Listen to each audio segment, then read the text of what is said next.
अगर इसको बोला होता कि तुम्हारी क्रश खड़ी है 500 मीटर दूर, तो फिर तो ये ढूंढ लेता कि हाँ कहाँ है। लेकिन चीनी लेने जाना है तो भाई नहीं ढूंढ पाएंगे कौन सा सही रास्ता है। थोड़ा दिमाग लगाओगे तो इसमें हीरो बन जाओगे। और जो क्वेश्चन पूछा गया है इसके अंदर एक ही क्वेश्चन है एक एक्सरसाइज में, सेकंड में 1-2 क्वेश्चन है, तो तुम उससे अलावा भी बहुत कुछ कर पाओगे। हर चीज एकदम समझ नहीं आती लेकिन धीरे धीरे समझ आ जाती है। रेडी हो ना? जो हमने अब तक पढ़ा है वो इनफ है इस क्वेश्चन को आंसर करने के लिए। हेलो दोस्तों, तो कैसा महसूस कर रहे हैं आप लोग? मैं उम्मीद कर रहा हूं बहुत बेहतर महसूस कर रहे होगे और थोड़ी बहुत अपनी पढ़ाई जरूर कर रहे होगे।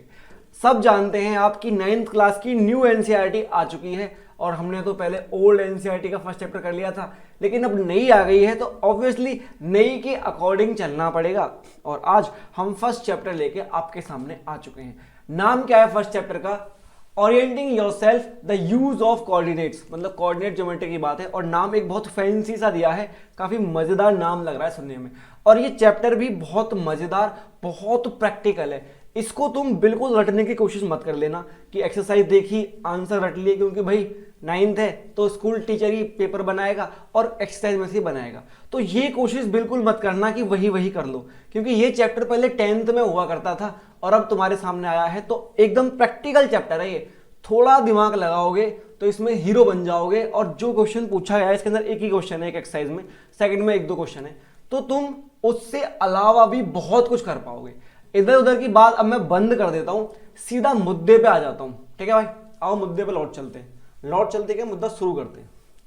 देखो मुद्दा है क्या, यहाँ पे मुद्दा क्या है कि कोऑर्डिनेट्स हमको पढ़ने हैं, ओरिएंट करना है, खुद को फाइंड करना है हम कहाँ पे हैं। फॉर एग्जाम्पल मैं अभी लेता हूं, तुम्हारा एग्जाम्पल लेता हूं कि यहां पे है कोई एक लड़का, ठीक है, अब बॉय।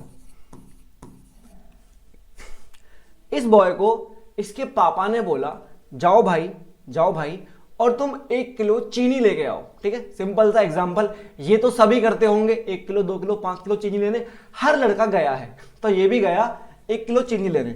कहां जा रहे हैं भाई जा रहे हैं 1 किलो शुगर लेने। बट भाई इस शहर में, जिस शहर में रह रहे हैं, एकदम नए नए हैं, इनको नहीं पता कि दुकान कहां है। लेकिन पापा ने जाने से पहले इनको एक इशारा दिया था, मतलब थोड़ा बताया था कि दुकान यहां से सिर्फ 500 मीटर दूर है। तो भाई को लगा हाँ पहुंच जाऊंगा, तो भाई निकल गए 500 मीटर दूर इधर, 500 मीटर दूर भाई निकल गए इधर, और यहां जाके देखा यहां तो दुकान है ही नहीं। लेकिन भाई ने बोला कि मैं तो 500 मीटर आ गया हूं। तो तुम बताओ क्या इसके घर से 500 मीटर दूर कितनी सारी जगह थी? ये भी 500 मीटर दूर है, ये भी 500 मीटर, ये भी 500 मीटर, ये भी 500 मीटर, ये भी 500 मीटर। इसके पास इनफाइनाइट रास्ते हैं 500 मीटर जाने के और इनफाइनाइट पॉसिबिलिटीज हैं दुकान तक पहुंचने की। लेकिन ये सिर्फ एक चांस है जहां पे दुकान पहुंच सकता है। हिट हो जाए तो अलग बात है। अगर इसको बोला होता कि तुम्हारी क्रश खड़ी है 500 मीटर दूर, तो फिर तो ये ढूंढ लेता कि हाँ कहाँ है। लेकिन चीनी लेने जाना है तो भाई नहीं ढूंढ पाएंगे कौन सा सही रास्ता है। तो कुछ तो गड़बड़ है कुछ गड़बड़ थी डायरेक्शन बताने में। जो पापा ने इंस्ट्रक्शंस दिए थे वो कंप्लीट नहीं थे, क्योंकि इसके घर से 500 मीटर दूर जाने के तो इनफाइनाइट रास्ते हैं, है ना। 500 मीटर दूर तो यहां भी हो सकता है, यहां भी हो सकता है, यहां भी, कहीं भी हो सकता है। तो किस तरफ जाना था, मतलब इंस्ट्रक्शंस अधूरे थे ना, बिल्कुल थे। वहीं अगर इस बॉय को, इस प्यारे बच्चे को यह बोला गया होता कि तुमको, हम एक अलग पोजीशन ले लेते हैं बॉय की, अब ये रहा बॉय। अगर इस बॉय को अब ये बोला गया होता कि 500 मीटर जाना है, 500 मीटर जाना है और इधर जाना है, इधर 500 मीटर, तो ऑब्वियस बात है एक ही पोजीशन बनेगी जहां ये आराम से पहुंच जाएगा। इस तरफ जाएगा और इस तरफ 500 मीटर दूर इसको दुकान मिल जाएगी और ये पहुंच जाएगा। ठीक है, पहुंच गया नहीं पहुंच गया? तो तुमको क्या समझ में आया? पहले क्या था, इंस्ट्रक्शन अधूरे थे, सिर्फ एक डिस्टेंस पता थी कि इतना दूर जाना है, लेकिन डायरेक्शन नहीं थी कि किधर जाना है। इस बार दोनों चीजें पता चली, किधर जाना है और कितना जाना है वो भी पता चला। तो तुमको एक चीज समझ में यहां पे थोड़ी बहुत आई होगी कि किसी भी 2D प्लेन पे, किसी पॉइंट के, किसी भी 2D प्लेन में, मतलब ये 2D प्लेन ही है, और किसी भी पॉइंट के 2 फिक्स कोऑर्डिनेट होते हैं और उस कोऑर्डिनेट का और कोई पॉइंट नहीं हो सकता। ये मैंने क्या बोल दिया, मैंने क्या कोऑर्डिनेट बोल दिए, क्या पॉइंट बोल दिया? अभी इस सब चीज को ग्राफ पे उतार के समझाते हैं, ठीक है। एकदम आ जाओ, अब हम लौट चलते हैं थोड़ा सा पीछे, ठीक है। यहां पे मैंने तुम्हारे लिए ग्राफ तैयार किया हुआ है और अब समझेंगे चीजों को अच्छे से, ठीक है। बढ़िया, देखो ये है एक एक्स एक्सिस और ये जो परपेंडिकुलर वाली है ये है वाई एक्सिस। एक्स एक्सिस क्या है, वाई एक्सिस क्या है, होल्ड करिए अभी समझाते हैं, ठीक है। यहां पे मैंने इस पूरे 2D प्लेन को बांटने की कोशिश करी है कि हॉरिजॉन्टल वाली एक्स एक्सिस है, नाम दिया है इसको। अगर तुम्हारा मन करता है मैथमेटिक्स से हटके जो बन चुका है उससे हटके तुमको कुछ करना है तो तुम इसको जेड एक्सिस या फिर इसको एच एक्सिस बोल सकते हो, ठीक है। सिंपली इसको हम एक्स एक्सिस बोलते हैं हॉरिजॉन्टल को, और जो वर्टिकल है उसको वाई एक्सिस बोलते हैं। क्योंकि ये 2D प्लेन है तो हमने 2 एक्सिस में डिवाइड इसको कर दिया है, ठीक है। एक रेफरेंस पॉइंट होता है जहां से हम हर चीज को मेजर करते हैं, वो है ये ओरिजिन। ये है वो ओरिजिन जहां पे दोनों लाइनें एक्स एक्सिस और वाई एक्सिस जहां पे मिलती हैं, और उस पॉइंट पे क्या है, दोनों के कोऑर्डिनेट मतलब एक्स भी 0 है और वाई भी 0 है, क्योंकि ये रेफरेंस पॉइंट है। यहां से शुरुआत होगी, यहां पे एक्स भी 0 और वाई भी 0। अगर हम यहां से इधर जाएंगे, इस तरफ जाएंगे, यहां से इस तरफ जाएंगे तो एक्स बढ़ता जाएगा। मतलब यहां पे x1 हो गया, यहाँ पे x2 हो गया, यहाँ पे x3 हो गया, यहाँ पे x4 हो गया, यहाँ पे x5 हो गया। इस तरह अगर हम जाएंगे तो x के कोऑर्डिनेट इधर बढ़ते जाएंगे।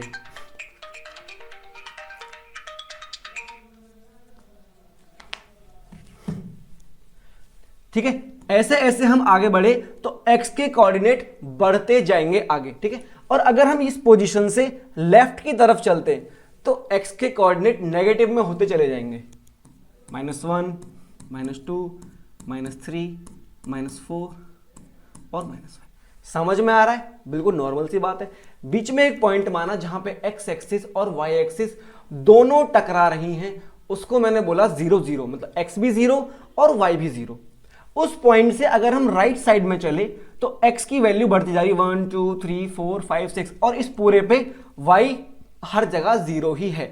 पूरी x एक्सिस पे, x एक्सिस को हम बोल सकते हैं कि y 0, पूरी x एक्सिस पे y 0 ही है, सिर्फ x के कोऑर्डिनेट बदल रहे हैं। यहां से इधर जाऊंगा 1 2 3 4 5 6। अभी होल्ड करना, अगर नहीं समझ में आ रहा है तो जब क्वेश्चन करेंगे तो एकदम फटाफट समझ में आ जाएगा। हर चीज एकदम समझ नहीं आती, लेकिन धीरे धीरे समझ आ जाती है, ठीक है। इतना समझ में आ रहा है ना। यहां से राइट गया तो x बढ़ रहा है, यहां से लेफ्ट आया तो x बढ़ रहा है लेकिन नेगेटिव में, -1 -2 -3 -4, ठीक है। अब तुम समझ गए होगे ना। अगर मैं यहां से ऊपर जाऊंगा, मैं कलर चेंज करता हूं, यहां से ऊपर जाऊंगा तो y बढ़ेगा, 1 2 3 4 5। अब ये y बढ़ रहा है लेकिन इस पूरी y पे x 0 रहेगा, तो मैं y एक्सिस को बोल सकता हूं क्या, कि x 0 है।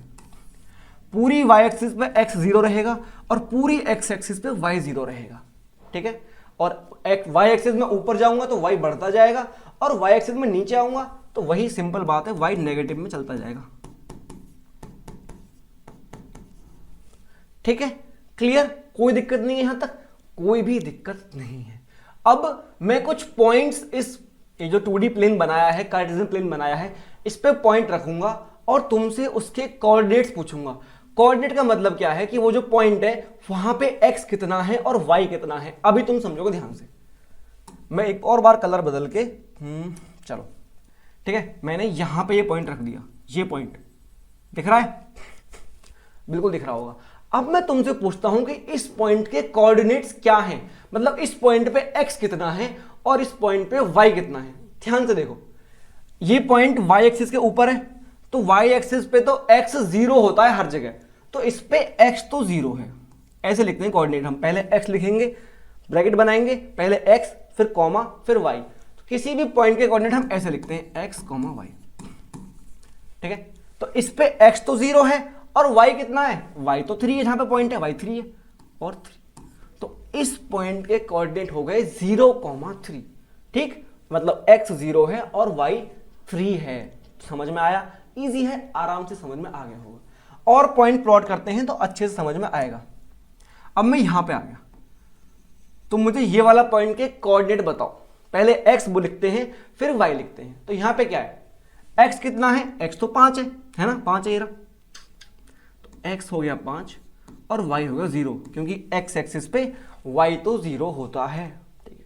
समझ गए। अब तुम बोल रहे हो सर समझ गए, जो लाइंस पे पॉइंट है उनका तो आसान है, अब लाइन के अलावा जो इतनी दुनिया भर की जगह है वहां भी तो पॉइंट रखो। आओ, मैंने तुम्हारी बात सुनी और पॉइंट मैंने बना दिया यहां पे, यहां पॉइंट बना दिया मैंने। अब इसके कोऑर्डिनेट कैसे बताएंगे? ठीक है, देखो जब कोई पॉइंट ऐसे कहीं पे पड़ा हुआ है उसके कोऑर्डिनेट बताएंगे हम परपेंडिकुलर डाल के। जो तुम्हारे पास ग्राफ पेपर होता है उस पर लाइंस बहुत सारी होती हैं, सारी लाइन परपेंडिकुलर होती हैं, लेकिन यहां पर ध्यान से समझो, मैं इस पॉइंट से 2 परपेंडिकुलर डालूंगा अपने मन मन में ही, या फिर चाहो तो ग्राफ पे डाल लेना। कैसे? एक डालूंगा एक्स एक्सिस पे, ये रही एक्स एक्सिस, परपेंडिकुलर डाल दिया। एक डालूंगा वाई एक्सिस पे, परपेंडिकुलर डाल दिया। जहां वो एक्स एक्सिस पे टकराई है परपेंडिकुलर, वही पॉइंट होगा इसका एक्स, मतलब क्या होगा 4।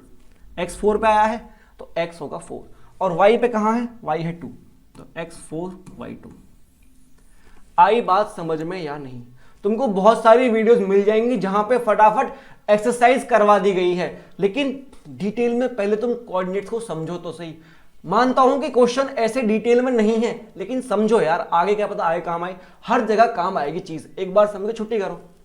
समझ में आ गया? अब मैं तुमको 1-2 पॉइंट और दे रहा हूं, तुम उनको करके बताओ, फिर फटाफट एक्सरसाइज पे पहुंच जाते हैं जो तुम लोग इंतजार कर रहे होगे। ठीक है, ठीक है। एक पॉइंट बना दिया मैंने यहां, एक पॉइंट बना दिया मैंने यहां, और एक पॉइंट बना दिया मैंने यहां। ठीक है, यहीं पे। अब इन तीनों को सॉल्व करते हैं बहुत जल्दी। पहले इसको देखो, मैंने एक्स पे डाला, और डालने की भी जरूरत नहीं है परपेंडिकुलर, तुमको दिखने लग जाएगा। परपेंडिकुलर डालना एक मतलब बेसिक बात समझाने जैसा है कि ऐसे तुम देख सकते हो। ठीक है, लेकिन तुम बिना परपेंडिकुलर के भी देख पाओगे। एक्स कितना है? -1, वाई कितना है? 2, तो इस पॉइंट के कोऑर्डिनेट हो गए -1, 2। ठीक है, पहले एक्स लिखते हैं फिर वाई लिखते हैं, बीच में कॉमा और ब्रैकेट बंद। अब मैं इस पे आता हूं, क्लियरली दिख रहा है कि ये तो यहां पे 2 है और यहां -2 है, तो x पहले 2 फिर y बाद में -2, सिंपल। ऐसे इसको देखूं, परपेंडिकुलर डाला, x तो 4 है और y वही -2 है, तो x 4 और y -2। ये 21 नहीं है, ब्रैकेट बंद है। आगे बात समझ में? कोई दिक्कत हो तो यहीं पे कमेंट कर देना, मैं उसको और शॉर्ट्स में या फिर किसी तरीके से डिटेल में समझा दूंगा। मैंने पूरी कोशिश करी है डिटेल में समझाने की, लेकिन फिर भी कोई दिक्कत बच जाती है तो कमेंट सेक्शन और किस लिए है, ठीक है, तुम वहां पे अपनी बात लिख देना। बढ़िया, कोई दिक्कत नहीं, कोई भी दिक्कत नहीं है। अब हम चल देते, ठीक है, चलो एक और कोशिश थोड़ा कर लेते हैं। मैंने एक पॉइंट बोला 5,3, तो 5,3 कहां होगा ये कोशिश एक बार कर लेते हैं। ठीक है, मैंने कोऑर्डिनेट दिए, अब मैं पॉइंट तुमसे प्लॉट करवा रहा हूं कि 5,3 कहां होगा। मतलब x5 चाहिए, x5 ये रहा। अगर मैं x5 पे परपेंडिकुलर डालूंगा तो उस पूरी जगह x5 होगा। ये जो रेड लाइन है इस पूरी पे x5 है, ठीक है, और y चाहिए 3, y3 ये रहा। अब y3 पे डालो परपेंडिकुलर, और जहां पे दोनों लाइनें मिली वही पॉइंट होगा जहां पे x तो 5 है और y 3 है। तो ऐसे इजीली पॉइंट मिले तो तुम मतलब कोऑर्डिनेट मिले तो पॉइंट बना सकते हो, पॉइंट मिले तो कोऑर्डिनेट बता सकते हो। ठीक है भाई, बहुत बढ़िया बात है, सब कुछ बढ़िया है। जब सब कुछ ठीक है तो फिर एक्सरसाइज करने क्यों नहीं चलते हैं। ये रही तुम्हारे सामने तुम्हारी एक्सरसाइज सेट 1.1। ठीक है, रखें क्वेश्चन, एक ही क्वेश्चन है बट बहुत प्यारा क्वेश्चन है। देखो भाई क्या है, रेडी हो ना? जो हमने अब तक पढ़ा है वो इनफ है इस क्वेश्चन को आंसर करने के लिए। ठीक है, पहले क्वेश्चन अच्छे से समझते हैं कि क्या बात कर रहा है, फिर इसकी बात का जवाब देंगे। फिगर 1.3 यही है, शोज रियान्स रूम।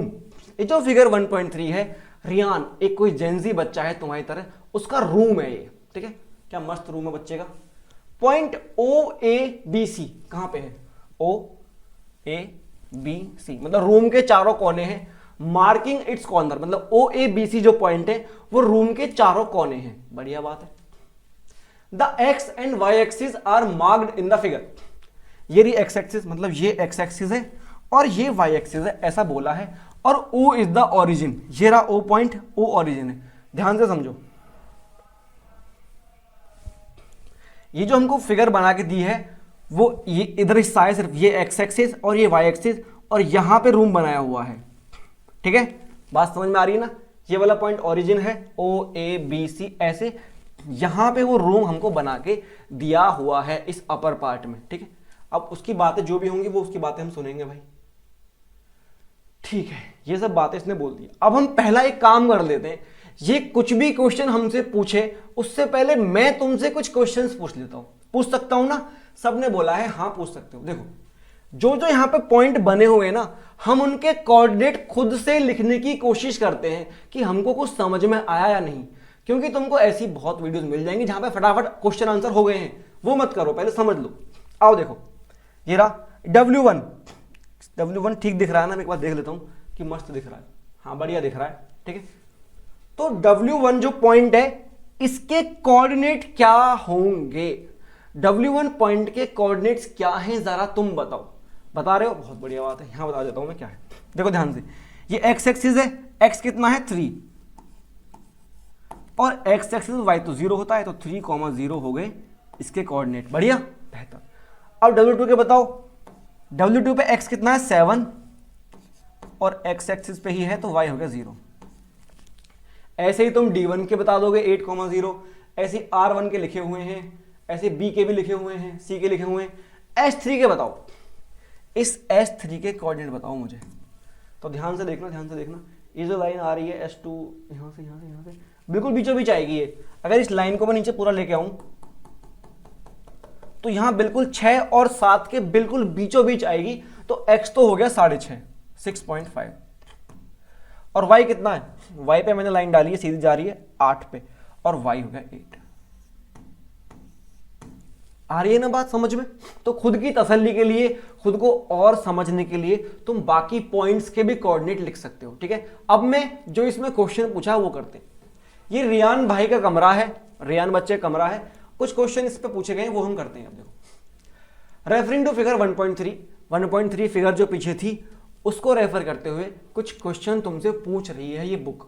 आओ क्या है? पहला क्वेश्चन है, इफ D1 R1 कहां पर है? D1 ये रहा और R1 ये रहा, दिख रहा है ना? D1 R1, ठीक है। इफ D1 R1, क्या है D1 R1? If D1 R1 represent the door to Ryan's room, अगर D1 R1 डोर है, अगर D1 R1 जो है वो डोर है, दरवाजा है रियान के कमरे का, रियान पराग नहीं, रियान बच्चे के कमरे का डोर है D1 R1, तो how far is the door from the left wall, जो कि y एक्सिस है।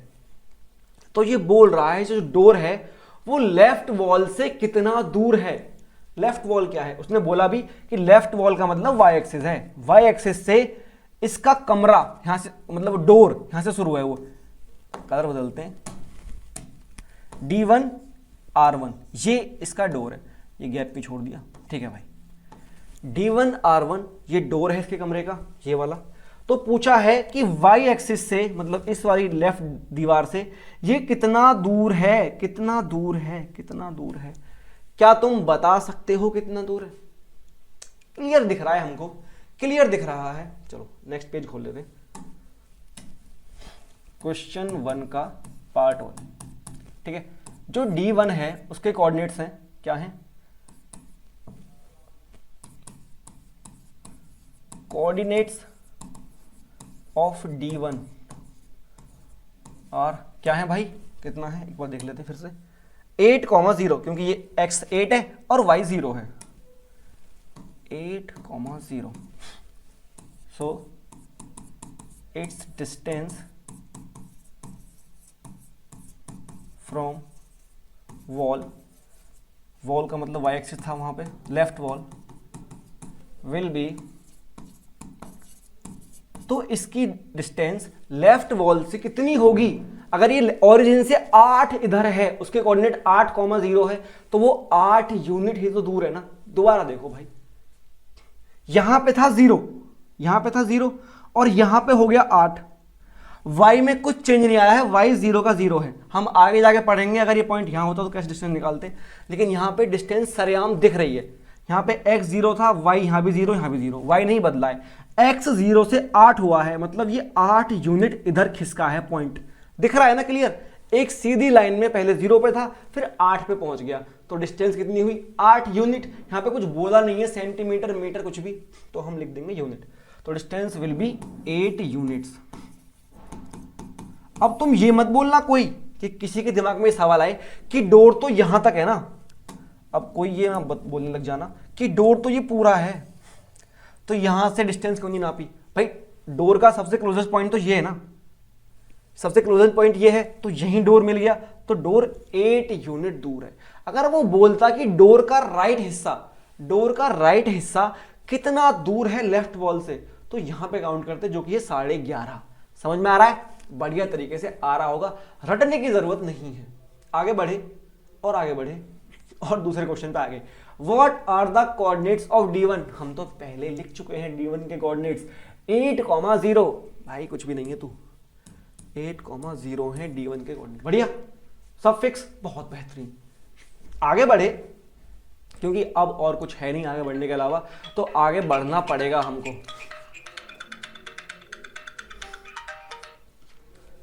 हेलो, मैं थोड़ा बिजी हूँ, पापा कॉल कर ले।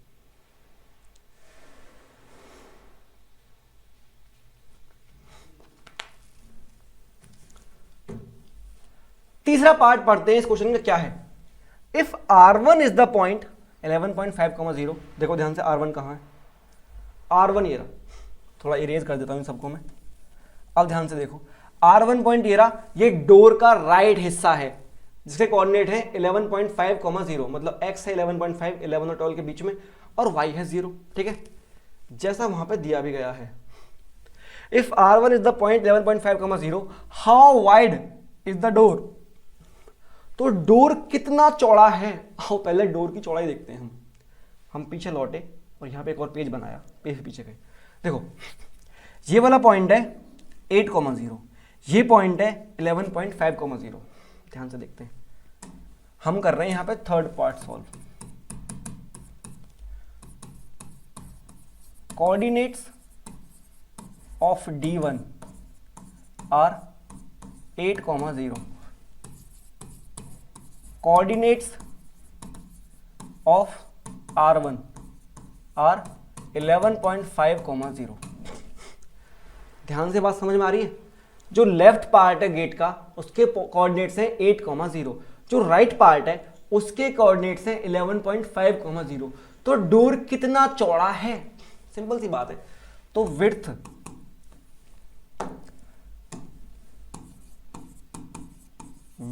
Of the door